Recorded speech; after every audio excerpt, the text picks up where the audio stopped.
Mr. Speaker, we set out our position at the budget that was just set out. We're fixing the foundations. We're dealing with the £22 billion black hole that they left. I'm not going to write the next 5 years of budgets here at this dispatch box. But, Mr. Speaker, we said we wouldn't hit the pay slips of working people.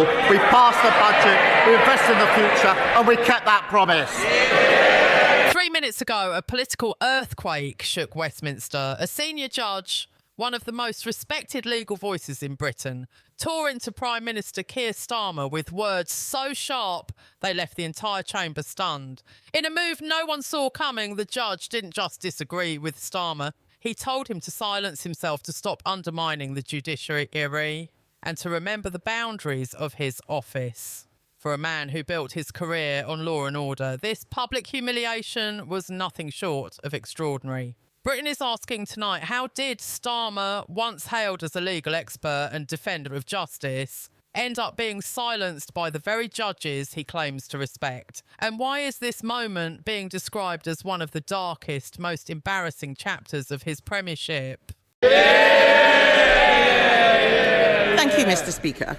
Yesterday, the head of the OBR warned the government that higher and higher levels of taxes are bad for growth. Does the Prime Minister agree?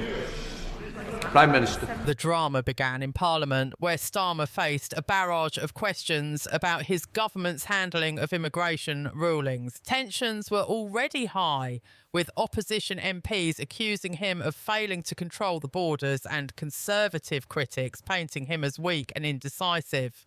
But the real turning point came when Starmer, visibly frustrated, lashed out at a court decision that allowed a refugee family to remain in Britain.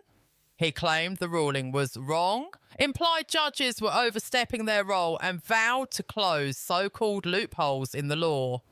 It might have seemed like a routine political exchange, the sort of tough talk leaders often use to look strong. Yet this time, his words sparked outrage in the most powerful quarters of the legal establishment. Within hours, a senior judge delivered an unprecedented response, making it clear that Starmer had crossed a red line. The message was blunt. The Prime Minister must stop interfering in judicial matters and refrain from using judges as scapegoats for his political problems. The rebuke wasn't whispered in private, nor buried in a carefully worded statement. It was loud, sharp and unmistakable, a direct challenge to the authority of Britain's leader. For Starmer, the timing could not have been worse. He had entered Parliament expecting to deflect criticism and show he was in control. Instead, he walked straight into a trap of his own making. By attacking the judiciary, he gave his opponents the perfect opening to question his integrity, his principles, and even his basic understanding of the rule of law. Remember, this is a man who once prided himself on being the country's top prosecutor, a defender of justice who lectured others on respecting the courts. Now, under the pressure of political storms, he had turned on the very system he once championed. And when the judge responded, Starmer had no comeback. The silence that followed wasn't just his, it was the silence of a Prime Minister who had been put in his place by someone he could not overrule. What makes this moment historic is the sheer rarity of it. In Britain, judges are famously reserved. They do not throw themselves into political arguments. They avoid public spats with politicians, even when provoked. That's why this rebuke carried such weight. For a senior judge to publicly tell the Prime Minister to stop speaking out of turn was a constitutional thunderclap. It signalled that the judiciary, normally content to let politicians quarrel among themselves, felt compelled to defend its independence against direct assault. And the fact that the warning was aimed at a former lawyer, a man who built his reputation on legal expertise, made the humiliation even deeper. For observers in Westminster, the shock was total. It wasn't just Starmer's critics celebrating, it was his allies whispering in disbelief, asking how their leader could have been so careless, so reckless, and so blind to the consequences of his own words.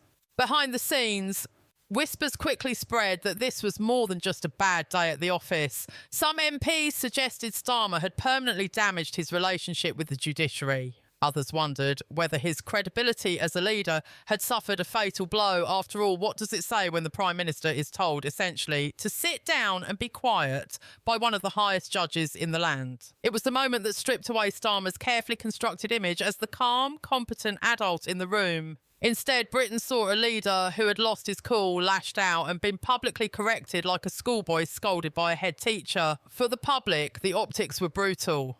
For Starmer's rivals, it was political gold. And for the judiciary, it was a line in the sand. Politicians must respect the courts or face consequences unlike any they have seen before. As the story spread across the media, the headlines told the tale in blunt, unforgiving terms. Starmer silenced. Judges strike back. Prime Minister humiliated. Talk shows lit up with commentators debating whether this was the beginning of the end for Starmer's credibility. On social media, clips of the exchange went viral, with users replaying the judge's words and mocking Starmer's stunned reaction. Hashtags like #Starmer silenced and #Judges fight back began trending, amplifying the sense that something historic had just happened. Even among his supporters, there was unease. They had defended him through scandals and missteps before, but this time felt different.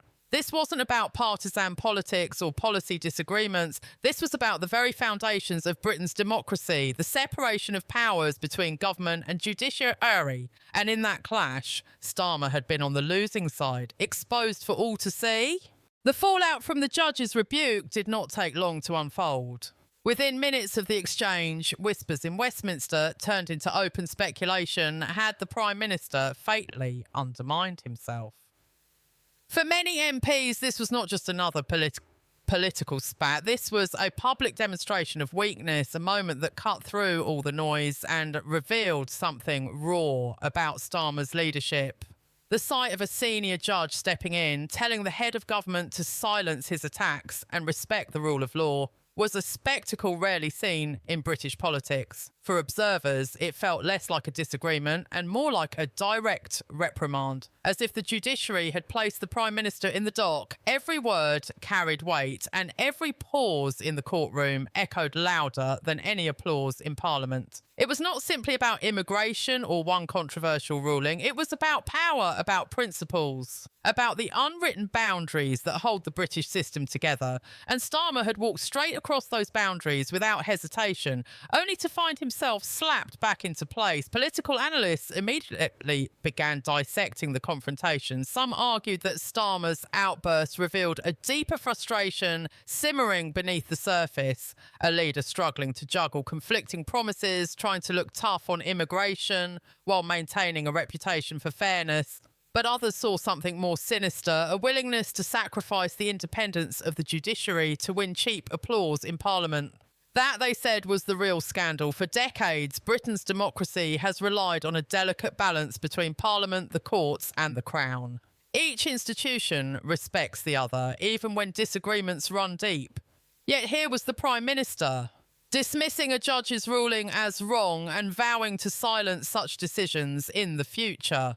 That was not simply a criticism. It was a direct challenge to the very system he had sworn to uphold. And when the judiciary fired back, the impact was devastating. For once, the law had the last word, and the politician stood exposed, stripped of his usual defences. The public too reacted with disbelief. In pubs, cafes and workplaces across the country, conversations shifted from routine grumbling about politics to astonishment at the sight of a Prime Minister being publicly rebuked by a judge. For some, it was vindication. They had long suspected that Starmer was not the steady, principled leader he claimed to be, but rather a man willing to bend the truth to suit his ambitions. For others, it was deeply unsettling. If the Prime Minister could so casually undermine a court ruling, what would stop him from going further? Today, it was immigration. Tomorrow, it could be human rights, press freedom, or any other principle that stood in his way. That fear gave the judge's intervention even greater resonance.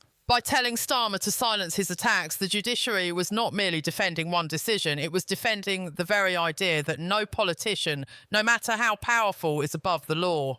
Inside Starmer's own party, the atmosphere grew tense. MPs loyal to him tried to brush off the confrontation as a misunderstanding, suggesting his words had been taken out of context. But privately, many were furious. They saw the rebuke as a political disaster, one that could haunt Labour for years. "We don't pick fights with judges," one senior MP was overheard saying, "because we always lose." Another warned that Starmer had just handed his enemies a weapon they would use again and again, the image of a Prime Minister silenced by the courts. It didn't matter what his intentions had been. What mattered was perception, and perception was brutal. He looked reckless, cornered and weak. The opposition benches roared with delight. The media feasted on the spectacle, and Starmer's allies were left scrambling for excuses that convinced no one. Meanwhile, in legal circles, the judge's statement was praised as a necessary defence of judicial independence. Retired justices and senior lawyers stepped forward to echo the warning, making it clear that this was not a passing quarrel, but a fundamental line being drawn. Judges cannot remain silent when their independence is attacked, one commentator said. If the Prime Minister does not understand that, then he has no business leading this country. The words cut deep, not least because they came from people who had once admired Starmer's legal career. The irony was inescapable. The man who built his image on the law was now at war with it, and the law was winning. For his opponents, the symbolism was too perfect to ignore. They painted him as a hypocrite, a leader who preaches respect for institutions but abandons those principles when they become inconvenient. The narrative wrote itself, and it was damning. The longer the controversy lingered, the worse it became. Reporters dug into Starmer's past, resurfacing old interviews where he had condemned Conservative ministers for daring to criticise court rulings. In one clip, he had even declared that attacking judges was a dangerous road that threatened the rule of law. Now, those words were being replayed alongside his latest outburst, making him look not just reckless but dishonest. Social media amplified the contrast with side-by-side videos showing the hypocrisy in stark relief. Hashtags mocking him trended for hours, and memes portraying him as a gagged Prime Minister spread like wildfire. For a leader who prided himself on consistency and principle, the humiliation was complete. He had not only lost an argument, he had lost his image, the carefully polished persona of a man who stood above political games. And he had lost it in front of the entire nation, silenced by the very judges he once revered.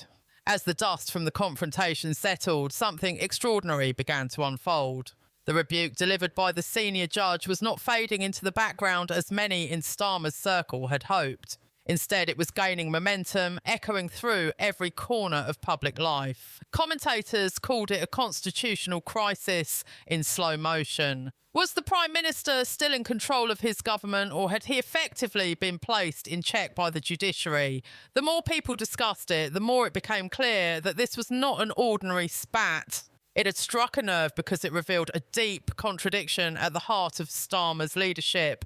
The conflict between his image as a principled lawyer and his actions as a calculating politician. The clash between those two sides of his character had now exploded in full view of the nation. And for many, it raised a chilling question. If Starmer was willing to silence judges today, what would he be willing to silence tomorrow? Media outlets across the spectrum jumped on the story. Conservative-leaning papers were merciless, running headlines that screamed of hypocrisy and humiliation. But what really shook Starmer's team was that traditionally sympathetic outlets also turned critical. Even commentators who had once defended him as a stabilising figure admitted that his remarks about the judiciary had crossed a line. Television panels dissected the judge's sharp words, repeating the phrase, "Silence yourself," with grim satisfaction. Radio phone-ins were flooded with callers who felt betrayed. "He promised integrity," one caller fumed, "but now he's attacking judges like any other desperate politician." Another caller described the incident as the mask slipping, exposing the true face of a leader who put power above principle. And in living rooms up and down the country, ordinary citizens who rarely paid attention to politics found themselves talking about the extraordinary moment a judge told the Prime Minister of the United Kingdom to stop speaking. That image was impossible to erase. Inside Westminster, the crisis deepened. Starmer's aides tried to downplay the significance of the clash, insisting that he had been misinterpreted. But their reassurances rang hollow. Reporters pressed for clarity. Had Starmer read the judgment he had dismissed as wrong? Did he plan to apologise for undermining the judiciary? Each question was met with evasive answers, which only reinforced the perception that the Prime Minister was cornered. In hushed conversations, Labour MPs admitted their unease. The party had spent years painting itself as the defender of institutions and the rule of law, in contrast to the chaos of previous Conservative governments. Yet now it was their leader who had picked a fight with judges and lost. The contradiction was glaring and opponents were quick to exploit it. Tory MPs mocked him relentlessly, accusing him of being a lefty lawyer who doesn't understand the law. Even within his own benches, murmurs of discontent grew louder. Some feared that if Starmer continued down this path, he risked not just his reputation, but the credibility of the entire Labour Party. The judge's intervention also sparked a broader debate about the separation of powers. Legal scholars reminded the public that Britain's democracy depends on a delicate balance. Parliament makes the laws, the government enforces them, and the courts interpret them. Any attempt by politicians to interfere with judicial independence threatens to unravel that balance. For decades, this principle had been respected, even in moments of fierce political disagreement. Yet Starmer's comments had thrown that respect into doubt. By dismissing a ruling as wrong simply because it was politically inconvenient, he had raised the spectre of a government that sees the courts not as an independent check on power, but as an obstacle to be silenced. That, the judge warned, was a path that could erode public trust in the entire system. The silence in Westminster after those words was telling. No one, not even Starmer's closest allies, dared to openly contradict the warning, because deep down they knew it was true. The human story at the centre of the case only added to the Prime Minister's troubles. The family whose fate had sparked the controversy were not faceless statistics, but real people with harrowing experiences of war and displacement. When their story reached the public, sympathy swelled. They had fought through unimaginable hardship, and a judge had ruled in their favour based on clear legal principles. By attacking that ruling, Starmer seemed callous, indifferent to their suffering. Critics accused him of using their tragedy as a political prop, reducing their struggle to a soundbite about loopholes. The optics were devastating.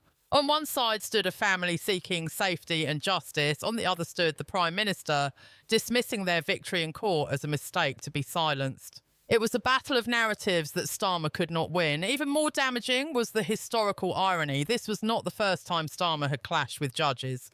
During his early legal career, he had been known for challenging authority in the courtroom, sometimes pushing the boundaries of what was considered respectful. Back then, it was seen as boldness, a sign of a rising legal star unafraid to ruffle feathers. But now, as Prime Minister, the same instinct looked reckless and destructive. The judge's rebuke cast him not as a fearless defender of justice, but as a leader who had lost his way, turning his own strengths into weaknesses. The transformation was painful to watch. The prosecutor, who once prided himself on defending the independence of the judiciary, was now being told, in no uncertain terms, to silence his attacks against it. The fall from grace was as dramatic as it was complete. For the wider public, the symbolism was clear. A Prime Minister had been reminded that his power has limits, that even he must respect the law. And yet the damage was already done. His words had been spoken, the judge's response had been heard, and the image of Starmer silenced was etched into the political memory of the nation. Whether this moment would mark the beginning of his decline remained to be seen. But one thing was certain, it had changed the perception of him forever. No longer the untouchable legal mind guiding Britain through turbulent waters, he was now the politician who had been publicly told to stop talking by the judiciary itself. And in politics, perception is everything. As the controversy intensified, it was not just the press or the public piling on. Starmer soon found himself under siege from within his own party. The Labour benches, usually disciplined and tightly controlled under his leadership, began to show cracks. Some MPs who had remained loyal through thick and thin grew uneasy, worried that the Prime Minister had handed his opponents a weapon that could not be taken back. Whispers of dissent spread like wildfire through Westminster corridors. "We cannot be the party that attacks the rule of law," one frustrated backbencher was overheard muttering, while another admitted that the judge's words had cut deeper than any Tory attack ever could. Even seasoned Labour veterans began questioning his judgment, suggesting that his legal instincts, once seen as his greatest strength, had turned into a political liability. In politics, loyalty is fragile, and in that moment, the loyalty Starmer had carefully cultivated began to erode. His rivals wasted no time capitalising on the moment. Conservative MPs, sensing blood in the water, sharpened their attacks. They portrayed Starmer as a hypocrite who had spent years berating them for undermining the judiciary, only to do the very same thing when it suited his agenda. In Parliament, Tory MPs mocked him relentlessly, replaying his own past words against him. The jeers were merciless. "Respect the rule of law, Prime Minister," echoed through the chamber, dripping with sarcasm. Even those who had once struggled to land a blow against him found themselves armed with devastating sound bites. They didn't need to invent scandals or dig up old skeletons. Starmer himself had delivered the ammunition on a silver platter. For the opposition, it was a political gift too valuable to ignore, and they exploited it with ruthless precision. Meanwhile, the media storm refused to die down. Headlines the next morning screamed of humiliation, with one tabloid declaring, "Judge silences Starmer in shocking showdown."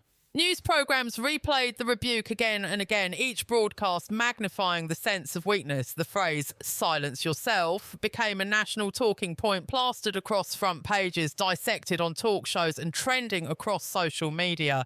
For millions, it wasn't just about the legal argument anymore, it was about power and pride. The man who had built his reputation as a lawyer of integrity had been told in public to stop speaking, and that image had now become inseparable from his leadership. Every attempt to move the conversation onto other issues was dragged back to that one unforgettable moment. No matter what else Starmer did, the shadow of the judge's rebuke followed him. Adding fuel to the fire were voices from the legal community. Former judges, barristers and legal scholars weighed in, with many praising the intervention as both necessary and courageous. One retired justice even described it as a line in the sand moment, warning that if politicians like Starmer were allowed to silence judicial independence, it would mark the beginning of the end for the rule of law in Britain. These statements carried enormous weight, not only because of their authority, but because they underscored the depth of the crisis. It was not just a political spat anymore, it was a national reckoning over the boundaries of power when lawyers and judges spoke in such stark terms. The public listened, and their words only deepened the sense that Starmer had crossed a line that could not be uncrossed. Behind closed doors, Starmer's advisers scrambled for a strategy. Some urged him to apologise quickly and draw a line under the scandal, but others warned that an apology would look like weakness, an admission that the Prime Minister had been cowed by the courts. Caught between those two paths, Starmer hesitated, and hesitation proved fatal. Days passed with no clear statement, and in that silence, his critics filled the void. The lack of a decisive response reinforced the image of a leader floundering, unable to control the narrative. His silence became as damaging as his words. By the time he finally addressed the issue in a carefully scripted interview, the damage was done. The public no longer believed he was speaking from conviction. They saw a man trapped, boxed in by his own miscalculation, scrambling for words that might ease the pain but could never erase the scar. And then came the most dangerous development of all. Murmurs of discontent among senior Labour figures who had long been tipped as potential successors. For months, they had kept their ambition as quiet, unwilling to challenge a leader who seemed firmly in control. But now, with the Prime Minister visibly weakened, the political calculus began to shift. Private meetings multiplied, alliances were tested, and rivals who had once bided their time began to sharpen their knives. One senior figure reportedly told allies, if he can be silenced by a judge, he can be silenced by anyone. We cannot go into the next election with this hanging over us. Though no open challenge emerged yet, the signs were ominous. The humiliation in Parliament had not only weakened Starmer in the eyes of the public, it had emboldened those inside his own party who were waiting for their moment to strike. What made the situation all the more dangerous was the timing. Britain was already grappling with economic pressures, growing unrest over immigration, and international uncertainty. At a time when the country needed strong, confident leadership, it instead saw a Prime Minister shaken, defensive, and exposed. Every new headline, every new attack compounded the sense of instability. Even ordinary supporters who had once defended him began to question whether he could survive such a blow. For the first time since entering office, Starmer's authority no longer felt unshakable. The aura of inevitability around him had cracked. And in politics, once that aura disappears, it rarely returns. The more the scandal lingered, the more it began to take on a life of its own, morphing from a single embarrassing moment into a narrative of collapse. The rebuke from the senior judge had become a symbol, a rallying cry for Starmer's critics, both inside and outside his party. In pubs and on talk shows, in parliament corridors and newspaper columns, the question was no longer simply about what had been said in that courtroom. It was about whether the Prime Minister could survive such humiliation at all. Britain has always been a nation that thrives on political theatre, but rarely had it seen a spectacle so brutal. The head of government publicly told to silence himself by the judiciary. That image stuck in people's minds, and the longer it played on loop, the harder it became for Starmer to shake off the impression that his authority had been shattered. Opposition leaders, sensing opportunity, escalated their attacks. They argued that the Prime Minister's words had not only undermined the judiciary, but also disgraced the office he held. One Conservative frontbencher declared with glee that Britain cannot be led by a man who does not respect the very foundations of our democracy. Reform Party MPs took the rhetoric even further, warning that Starmer's remarks revealed a dangerous contempt for the rule of law and demanded he step down. In the House of Commons, debates that were supposed to focus on policy devolved into endless ridicule, with opposition MPs using every question to drag Starmer back to the same moment. The judge's sharp order for him to silence himself, it was relentless, it was merciless, and it was effective. No matter what issue he tried to pivot to, be it the economy, healthcare, or foreign affairs, he was dragged back into the same mire again and again. But it was not just his opponents sharpening their knives. Inside Labour, the unease had transformed into something more dangerous. Whispered conversations about succession, names of potential challengers began circulating in the press. Figures who, until now, had remained firmly in Starmer's shadow. Some MPs floated the possibility of a quiet reshuffle, hoping to demonstrate strength and regain control. But others went further, suggesting that if the Prime Minister could not weather this storm, he should consider stepping aside for the good of the party. Such comments, once unthinkable, were now whispered openly in tea rooms and late-night strategy meetings. The fact that those whispers existed at all was a sign of how far the scandal had eroded his grip on power. In politics, perception can kill faster than reality, and the perception was clear. Starmer was wounded. The media too began speculating about resignation. Columnists wrote pieces asking whether this was the beginning of the end. Pollsters reported sharp dips in public confidence, with surveys showing a majority of voters now questioning Starmer's ability to lead. The word humiliated appeared so often in headlines that it became almost synonymous with his name. For a man who had carefully built his reputation as calm, measured and unshakable, this was devastating. His brand was collapsing in real time, and there was nothing he could do to stop it. Every attempt at damage control seemed to backfire, feeding the story rather than quelling it. The more he spoke, the more critics replayed the judge's words, reminding the public that when the Prime Minister had tried to speak before, he had been ordered to stay silent. The pressure grew unbearable when senior Labour donors began voicing their concerns. Financial backers who had once given generously to support Starmer's leadership now questioned whether they were investing in a sinking ship. Some threatened to withdraw funding if the crisis dragged on, warning that Labour's momentum ahead of the next election was at risk. Money, influence and politics are inseparable, and the whispers of donor unease sent shockwaves through the party machine.